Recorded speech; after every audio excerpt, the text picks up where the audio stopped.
it's Nicole, the Barbell Bombshell. I wanted to talk to you guys today about scale fluctuations and what that number is truly reflecting on the scale. And a lot of people have a very negative relationship with the scale.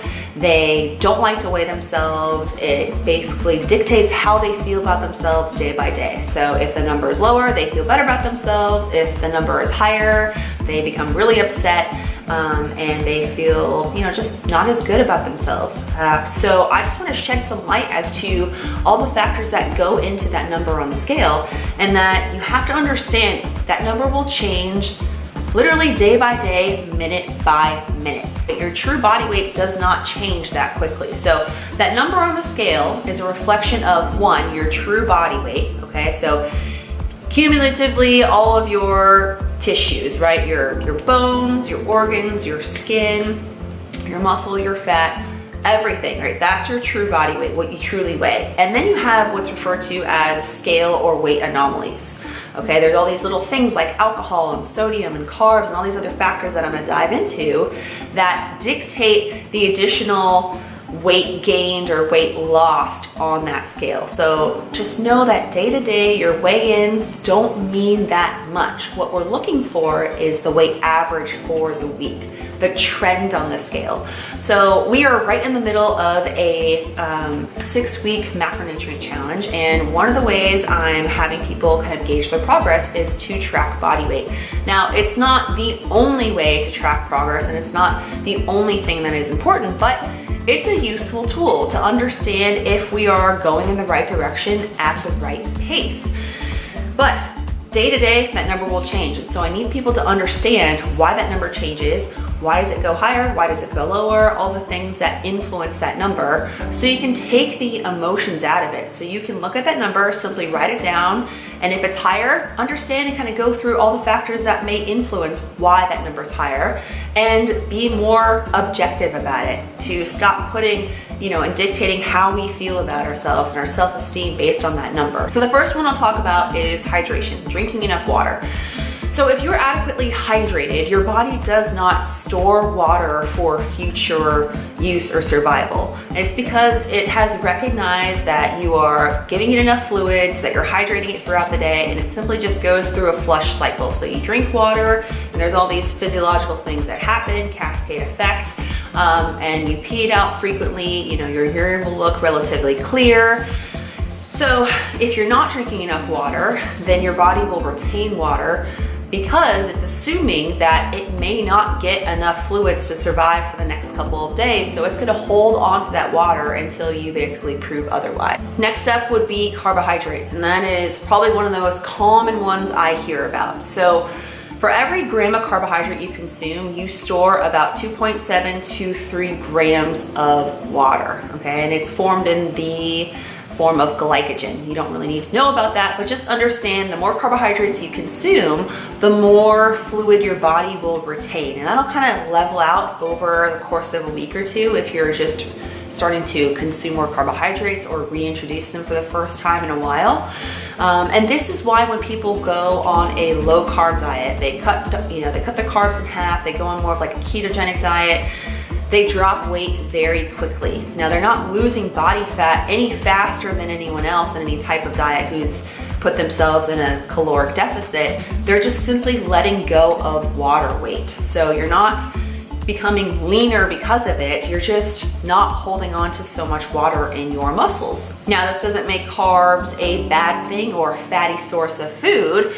Okay, we want to use that glycogen and we want to use those carbohydrates to fuel our energy. So that is why everyone has their very unique amount of carbohydrates that they need based on their metabolism and based on their activity level and what their goals are for their body and their physique.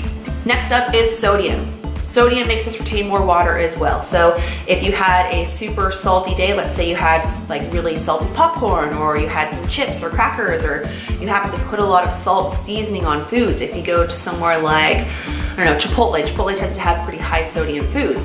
and you're not used to that amount of sodium, the next day you will be retaining more water and the scale will be heavier. You're not fatter because of it, you're just simply holding on to a little more water. So another one I think that people don't really understand or pay much attention to is the idea or the fact that you may be very stressed or you had very poor sleep. So if you've had a very stressful day, let's say, you're late to work, you've got a strict deadline, or you're having problems with, your significant other, whatever drama or stress you're experiencing, if it's a little higher than you're used to, or let's say you had a really bad night of sleep, that will result on a higher weigh-in the next day. Alcohol, another one. So alcohol dehydrates you. So you'll have the same effects that you would as being slightly dehydrated. However, the other kind of catch-22 of alcohol is that when you consume an excess amount of alcohol, it makes you crave more salty, sugary, fatty foods. It increases your hunger. And more than likely, if you're out drinking alcohol late at night, you don't have the ability to make good food choices, or you just simply don't care as much when you're under the influence. So more than likely, you're going to be eating very carb dense food and very sodium packed food. So that's like a compound effect when you have a night of drinking. Don't weigh in the next day. Just skip that weigh in. That number will just totally jack you up. Unless you have a complete understanding of what that means. I mean, that number won't really do much for you anyways, because it's hopefully not a reflection of your daily habits. I hope you're not doing that all the time. But drinking, going out for a binger, and then eating really shitty foods at night is gonna reflect in a huge surge on the scale the next morning, even kind of leading into the following day after that. It will take a while to kind of get back to baseline after a rough night of drinking. And number 6, and one of the most frustrating things about being a female, is our menstrual cycle. And it's very common for up to 7, 6, 5 days leading up to your cycle, you will start to retain more water. And that's just a hormonal thing. There's not a whole lot you can do to mitigate that. I think, a lot of like the over-the-counter kind of Midol type of stuff or slight diuretics, so they may help with that bloat if that is an issue for you. But other than that, once your cycle's over, you'll kind of get back to baseline. So just understand that if you're weighing in or you're testing your body composition a couple days leading up to getting your period, your body weight will be higher because you're just bloated, you're retaining water, much like you would when you've had a ton of salt or you're very dehydrated. So imagine combining all of those things, right? Like how emotional that weigh-in would be. You could weigh an extra 8 pounds than you're used to. So don't let that time of the month kind of dictate your progress. Just know that you will even out once your cycle is finished. So to kind of tie this all together to help you understand what happens, like the process day to day, let's say I start my diet Monday, okay? This is the day I'm gonna start tracking. I wanna make sure that I'm doing things correctly. My coach told me to weigh in, so I wake up Monday morning, go to the bathroom, weigh myself, it says 150 pounds. Write it down, great. Go along my day. I end up having a pretty stressful day at work.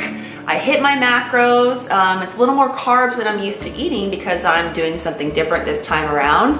I don't sleep as well. I wake up the next morning, all of a sudden I'm 153.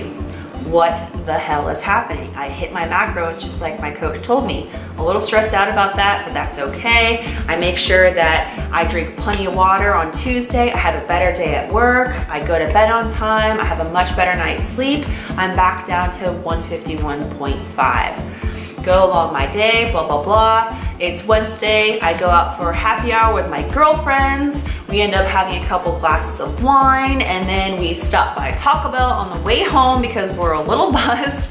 So you had a bunch of sodium, a bunch of high carbohydrates, processed foods, and alcohol. You weigh in the next day, you're back to 154.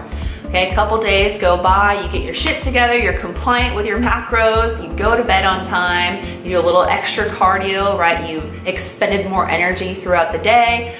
You're back onto your hydration game, and then Saturday you weigh in and you're back to 150. So what happened over the course of that week? Did you get fatter and lose fat at that fast of a pace? Absolutely not. You had your body weight, and then you had those kind of anomalies that dictated those fluctuations. So that's why it's important to not just put so much emphasis on that one day-to-day weigh-in. It's the average of the week. We'll take all 4 of those weigh-ins, find the average, and that is your body weight for the week. We'll track that trend week to week. So I hope you guys found that useful. I want people to have a more positive kind of outlook on finding ways to gauge their progress, and really just to not even have a relationship with a scale. It's an inanimate object. It doesn't dictate who you are or how you should feel about yourself. It's just a number, it's just a metric, and we can use that data to piece together a story, but it's not everything. And kind of the other side of that coin, I think that people should be okay with stepping on the scale and tracking their body weight. They just need a better understanding of what those numbers mean and why those fluctuations can occur, so they can kind of take the emotions out of it, mark the number down, move on with their day, and use it just as one little piece of the puzzle. So hope you guys found this useful. Please give me a thumbs up if you liked it. Let me know if you have any questions in the comment section, and please share this with anyone you feel that just needs to understand more about the scale.